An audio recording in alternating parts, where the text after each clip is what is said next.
चाहूंगी। तो जिसे भी किसी भी टॉपिक पर कोई भी इन्फॉर्मेशन चाहिए जर्नलिज्म से जुड़ी, आप उस टॉपिक को लेकर कमेंट कीजिए मेरे वीडियोस में। मैं उससे जुड़ा वीडियो आप तक जल्द से जल्द पहुंचाने की पूरी कोशिश करूंगी। और इस वीडियो को बनाने में थोड़ी सी देरी हो गई, इसके लिए आप सबसे माफी भी मांगना चाहूंगी। तो अब चलिए अपने आज के इस वीडियो की शुरुआत करते हैं।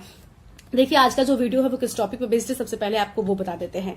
देखिए, हर कोई जो पत्रकार बनना चाहता है, रिपोर्टर बनना चाहता है, एंकर बनना चाहता है, या फिर आप यूट्यूबर्स की ही बात ले लें, इन सबको कैमरा फेस करना ही पड़ता है। और जो यूट्यूबर्स हैं, रिपोर्टर्स हैं, एंकर्स हैं, सबको तो मैं ये कह दूं कि रोज ही कैमरा फेस करना पड़ेगा। तो कैमरे को बेझिझक, बिना किसी डर के, बिना किसी परेशानी के कैसे फेस करना है, इस वीडियो में मैं आपको इस बारे में बताऊंगी। तो देखिए, अगर आप एंकर बनना चाहते हैं, अगर आप रिपोर्टर बनना चाहते हैं, अगर आप यूट्यूबर हैं, तो आपको वीडियोज बनानी पड़ती होंगी। तो बहुत सारे लोगों को मैंने देखा है जो कैमरे के सामने आते ही थोड़ा सा डरने लगते हैं, वो बोल नहीं पाते, उनका शब्दकोश, उनकी डिक्शनरी में बहुत सारे वर्ड्स हैं, बहुत सारी नॉलेज भी होती है कई बार, लेकिन वो कैमरे को नहीं फेस कर पाते। तो ये बहुत बड़ा नेगेटिव पॉइंट हो जाता है और जिसका बहुत बड़ा ड्रॉबैक भी है, बहुत सारी मतलब उनको चीजों का नुकसान होता है। तो वो कैसे करें, अपने आप को कैसे सुधारें और कैसे कैमरे के सामने आप अच्छे से अच्छा प्रेजेंट कर सकते हैं, इस वीडियो में आपको उस बारे में बताऊंगी। तो देखिए, अगर आपको कैमरा फेस करना पड़ता है और आप एक अच्छा एंकर बनना चाहते हैं, अच्छा रिपोर्टर बनना चाहते हैं, कैमरे के सामने अच्छे दिखना चाहते हैं, तो बहुत सारी चीजों का आपको ध्यान रखना होगा। सबसे पहले आपके अंदर कॉन्फिडेंस होना चाहिए। बिना कॉन्फिडेंस के आप कुछ भी नहीं कर सकते। अगर आप में कॉन्फिडेंस नहीं है तो आप कैमरे के सामने बहुत आप बहुत खाली खाली से लगेंगे, वो मजा नहीं आएगा जो कैमरे के सामने आना चाहिए। और साथ ही जिस टॉपिक पर आपको बोलना है, इस टॉपिक से जुड़ी आपके पास नॉलेज भी होनी चाहिए। अगर आप सोचिए अपडेट ही नहीं है, किसी टॉपिक पर आपको बोलना है, उस टॉपिक से जुड़ी आपके पास कोई भी नॉलेज नहीं है कि आखिर बोलना क्या है, वो टॉपिक क्या है, उसके आगे का, उसके पीछे का कुछ भी नहीं पता होगा, तो आप कैसे बोलेंगे। तो ये तो सबसे ज्यादा जरूरी है। कॉन्फिडेंस के साथ साथ ये भी बहुत ज्यादा जरूरी है। तो हमेशा अपडेट रहिए। जिस टॉपिक पर भी आप वीडियो बनाइए, उस टॉपिक पर आप रिसर्च कीजिए, पहले आप जाइए, पढ़िए और पॉइंट्स खुद भी ढूंढिए कि आखिर ये क्या है। उसके बाद ही आप वहां पर खड़े होकर बोलिए और तभी आप अच्छे से कैमरा फेस कर पाएंगे। और साथ ही देखिए, कैमरा फेस करते वक्त आपको बहुत सारी चीजों का ध्यान रखना होता है। कैमरा फेस करते टाइम आपको लेंस में देखना होता है। जो कैमरा होता है, आप कैमरे के लेंस को एक आई समझिए। अगर आप कैमरे के लेंस में ना देखकर कहीं और देखेंगे तो ऐसा लगेगा जैसे आप जो कैमरे के पीछे ऑडियंस है उनसे नहीं बल्कि किसी और से बातें कर रहे हैं, और जो बिल्कुल भी अच्छा नहीं लगेगा। इससे आपकी ऑडियंस आपसे सीधा कनेक्ट नहीं हो पाएगी।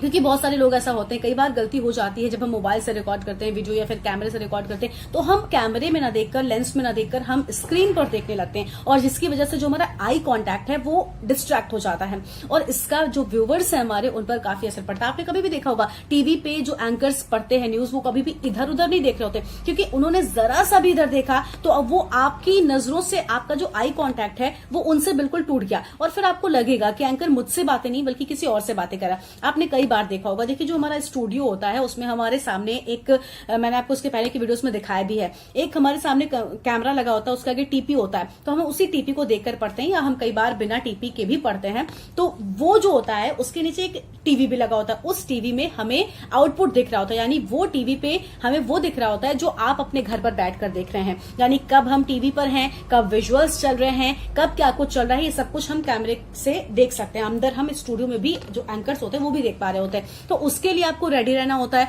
अब कई बार ऐसा होता है कि कैमरे में जब हमें पीसीआर से कमांड आती है तो हम कैमरे में ना देखकर बल्कि उस टीवी को देख रहे होते हैं। तो कई बार आपने देखा होगा कि फिर चाहे वो बड़े से बड़े एंकर क्यों ना हो, उनका जो आई कांटेक्ट है वो ऐसे नीचे होता है या फिर ऊपर होता है, वो इसी वजह से होता है क्योंकि वो कहीं और देख रहे होते हैं, और जैसे ही उनको क्यों बुलाता है, कमांड मिलती है, वो कैमरे में देखने लगता है। तो ये सारी चीजें, आपने जरा सी भी नजर कैमरे से इधर उधर हटाई, आपका आई कांटेक्ट आपके दर्शकों से टूट गया। तो ये आपको बिल्कुल नहीं करना है। और चाहे आप मोबाइल से वीडियो बनाएं तो भी आपको इस बात का विशेष ध्यान रखना है कि आप कैमरे में, लेंस में ही देखें।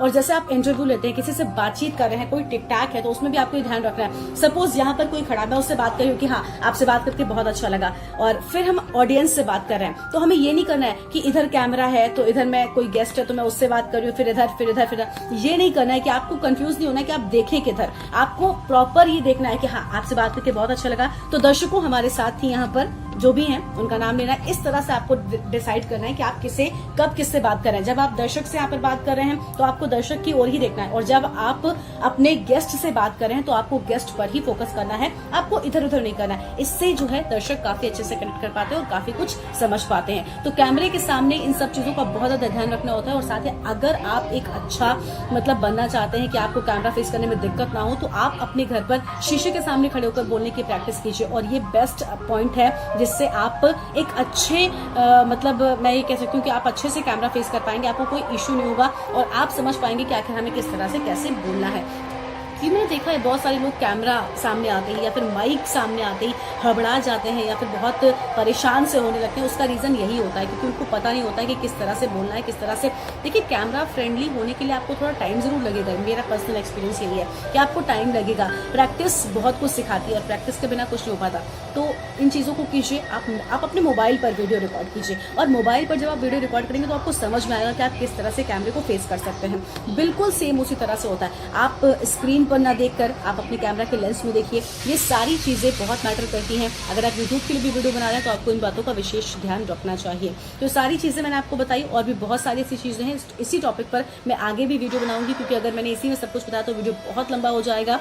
आगे भी जो चीजें आपको जाननी है, जिस भी विषय पर आपको जानना है, उस टॉपिक को लेकर आप मेरे कमेंट्स में आप लिखिए और आप बताइए कि आपको क्या कुछ जानना है। उन सब टॉपिक से जुड़ी वीडियो मैं आप तक जल्द से जल्द बनाऊंगी और पहुंचाऊंगी क्योंकि मैं लगातार देख रही हूँ कि जो कमेंट्स हैं वो आ रहे हैं और लोग डिमांड कर रहे हैं कि इस टॉपिक पर वीडियो बनाइए, जो मुझे काफी अच्छा लगता है और काफी मुझे उससे इंस्पिरेशन मिलती है, मोटिवेशन मिलती है और जल्द से जल्द वो वीडियोस आप तक पहुंच भी जाएंगे। और साथ ही अगर आप मुझे सब्सक्राइब करना चाहते हैं तो आप कर सकते हैं। अगर आपको ये वीडियो पसंद आया तो आप आगे भी बढ़ाइए क्योंकि लोग कैमरा किस तरह से फेस कर सके वो भी सीख सकते हैं।